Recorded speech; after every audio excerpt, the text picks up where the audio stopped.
আসেন।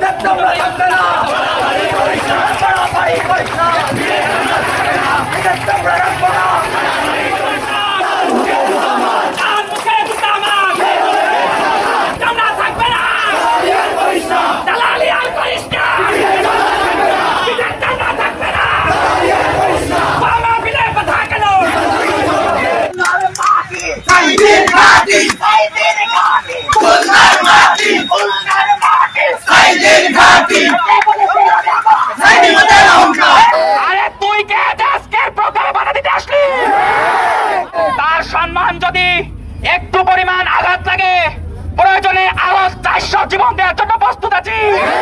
আমরা আজকের প্রোগ্রাম থেকে স্পষ্টভাবে জানিয়ে দিলাম, সাইদি সাহেবের হুজুরের প্রোগ্রামে মাদ্রাসা আরো বড় করে হবে। আসসালামু আলাইকুম। সুপ্রিয় দর্শক, আপনারা সকলে জানেন আল্লামা দিল হোসেন সাঈদীর নিজে হাতে গড়া খুলনাতে একটি মাদ্রাসা আছে, দারুল কোরআন সিদ্দিকিয়া মাদ্রাসা। এই মাদ্রাসা আল্লামা দিল হোসেন সাঈদীর ৩য় মৃত্যুবার্ষিকী উপলক্ষে তার জন্য দোয়া মাহফিলের আয়োজন করেছে। আপনি চিন্তা করেন, যেখানে আল্লামা দিল হোসেন সাঈদী নিজের মাদ্রাসায় তার জন্য দোয়া মাহফিলের আয়োজন করেছে, সেইখানে গিয়ে বিএনপি নেতা কানকাটা মিজান সেখানে বাধা দিয়েছে। চিন্তা করতে পারেন, আমরা দেখেছি আল্লামা দিল হোসেন সাঈদীর মৃত্যুর পর যখন আল্লামা দিল হোসেন সাঈদীর স্বপ্ন পূরণের জন্য তারই প্রতিষ্ঠা করা দারুল কোরআন সিদ্দিকিয়া মাদ্রাসায় কবরস্থ করবে এই সিদ্ধান্ত নিয়েছিল, তখন আওয়ামী লীগের সন্ত্রাসীরা সেখানে মব করে এবং রাজাকার সহ বিভিন্ন ধরনের স্লোগান দিয়ে তারা আল্লামা দিল হোসেন সাঈদীকে তার নিজের প্রতিষ্ঠা করা মাদ্রাসায় কবর দিতে দেয়নি। আর এখন এসে বিএনপি নেতারা এই সময় এসে কানকাটা মিজান সে বাধা দিচ্ছে যে এইখানে তার জন্য দোয়া মাহফিল করতেছে তার প্রতিষ্ঠা করা মাদ্রাসায়, সেখানে বাধা দিচ্ছে। সুপ্রিয় দর্শক, বাধা দেওয়ার ফলে শিক্ষার্থীরা ইতিমধ্যে ফুঁসে উঠেছে এবং তৎক্ষণাৎ সেখানে বিক্ষোভ মিছিল করে এই বিএনপি নেতা কানকাটা মিজানকে চ্যালেঞ্জ করে বলেছে, এখন যে দোয়া মাহফিল হয়েছে এর থেকে বড় করে দোয়া মাহফিল করবে। বাধা দেওয়ার ফলে সেখানে আরো বড় করে দোয়া মাহফিল করার ঘোষণা দিয়েছে, হুঁশিয়ারি দিয়েছে শিক্ষার্থীরা। সুপ্রিয় দর্শক, এই গভীর রাতে উত্তেজনা সৃষ্টি হয়েছে, আমরা দেখে আসবো বিস্তারিত।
শিক্ষার্থী হাফেজ ইসমাইল বক্তব্য রাখছেন।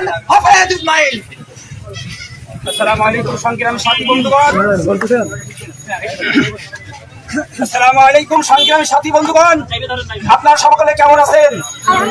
বুঝতে পারছি ভালো নাই, কারণ লক্ষ কোটি মানুষের হৃদয় স্পন্দন শহীদ আল্লামা দেলোয়ার হোসেন সাঈদীকে নিয়ে এক দালাল চরম পর্যায়ে দালালির নিকৃষ্টতম পর্যায়ে গিয়েছে। এই দালালের সর্বোচ্চ শাস্তি আমরা কামনা করছি। এই দালালেরা সামনের দিনে দালালি করতে আর না পারে, এদেরকে বাংলার জমিন থেকে চিরতরে বিস্তীর্ণ করতে হবে। এই বলে আমি আমার বক্তব্য শেষ করছি। সংগ্রামী উপস্থিতি, এই পর্যায়ে বক্তব্য রাখবেন দারুল কোরআন সিদ্দিকী কামিল মাদ্রাসার দ্বিতীয় বর্ষের শিক্ষার্থী বড় ভাই নূর মোহাম্মদ। বক্তব্য রাখছেন বড় ভাই নূর মোহাম্মদ। আউযু বিল্লাহি মিনাশ শাইতানির রাজীম। বিসমিল্লাহির রহমানির রহিম। সম্মানিত এলাকাবাসী, সম্মানিত ছাত্র ভাইরা, আপনারা ইতিপূর্বে অবগত হয়েছেন 2023 সালের 14 আগস্ট খুনি ফ্যাসিস্ট স্বৈরাচারের দশক ভারতের দালাল খুনি হাসিনার নির্দেশে বিশ্ব বরেণ্য মুফাসসির কোরআন আল্লামা দেলোয়ার হোসেন সাঈদীকে জুডিশিয়াল কিলিংয়ের মাধ্যমে শহীদ করা হয়েছিল। সেই 14 আগস্ট রাতে আওয়ামী লীগের সন্ত্রাসীরা এখানে ওপেনে মিছিল করেছে। 6 শতাধিক প্রশাসনের ভাইরা আমাদের পুরো মাদ্রাসার ছাত্রদেরকে অবরুদ্ধ করে রেখেছিল সারা রাত। এখন তো কাউকে আমরা পাশে পাই নাই, প্রতিবাদ জানাতে পারি নাই। আজকে 3 বছর পরে যখন তার জন্য দোয়া মাহফিলের আয়োজন করা হলো, আপনি মসজিদের প্রোগ্রাম হতে বাধা দেওয়ার কে? এই বসুপাড়া, এটা ছিল মুচিপাড়া, এই পাড়াটাকে, এই এলাকাটাকে ধন্য করেছে শহীদ আল্লামা দেলোয়ার হোসেন সাঈদীর মাদ্রাসা।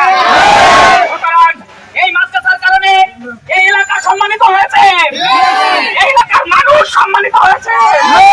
এখন আর কেউ পায় না মুচিপাড়ার মানুষ, সবাই বলে সিদ্দিকিয়ান, বলে সাঈদী সাহেবের এলাকার লোক। আরে তুই কে দেশকে প্রোগ্রামে বাধা দিতে আসলি?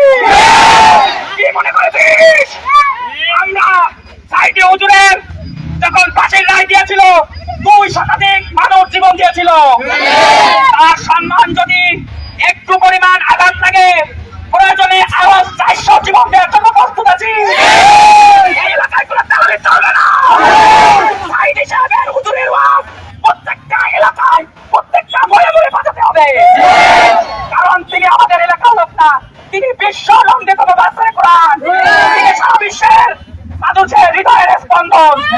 আজকে আমরা মাদ্রাসার ছাত্রদের পক্ষ থেকে হুঁশিয়ার করে দিতে চাই, ভবিষ্যতে যদি কেউ এরকম কাজ করতে আসেন, আমরা আজকের প্রোগ্রাম থেকে স্পষ্টভাবে জানিয়ে দিলাম, সাঈদী সাহেবের হুজুরের প্রোগ্রামে মাদ্রাসা আরো বড় করে হবে।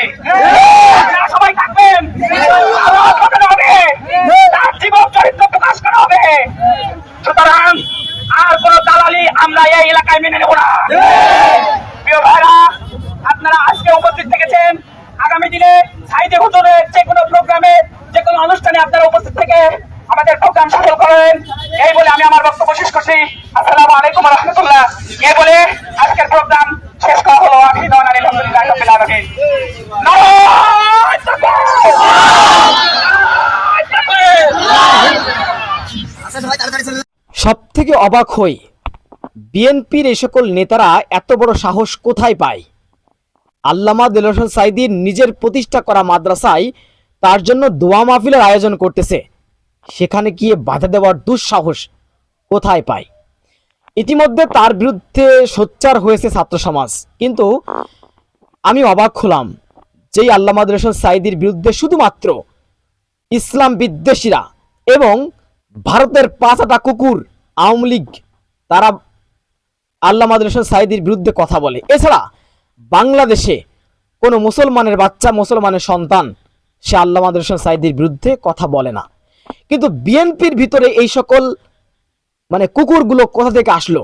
যারা আল্লামা দেলোয়ার হোসেন সাঈদীকে কয়েকদিন আগে আপনারা দেখতে পেয়েছেন বেগম রোকেয়া বিশ্ববিদ্যালয়ে কিছু কুকুর তারা আল্লামা দেলোয়ার হোসেন সাঈদীর ছবি বানিয়ে, কার্টুন বানিয়ে সেখানে জুতা নিক্ষেপ করেছে। তাদেরকে দাঁত ভাঙ্গা জবাব দেওয়ার জন্য অনুরোধ করতেছে, এবং যারা তৎক্ষণাৎ ব্যবস্থা নিয়েছেন তাদেরকে স্যালুট জানাই। সুপ্রিয় দর্শক, বিষয়টি আপনারা কিভাবে দেখছেন অবশ্যই আপনাদের মূল্যবান মন্তব্য কমেন্ট বক্সে রাখবেন। সবসময় সত্য নির্ভেজাল তথ্য পেতে স্বাধীন বাংলা টিভি ইউটিউব চ্যানেলটি সাবস্ক্রাইব করে আমাদের সাথে থাকুন। আসসালামু আলাইকুম ওয়া রাহমাতুল্লাহি ওয়া বারাকাতুহু।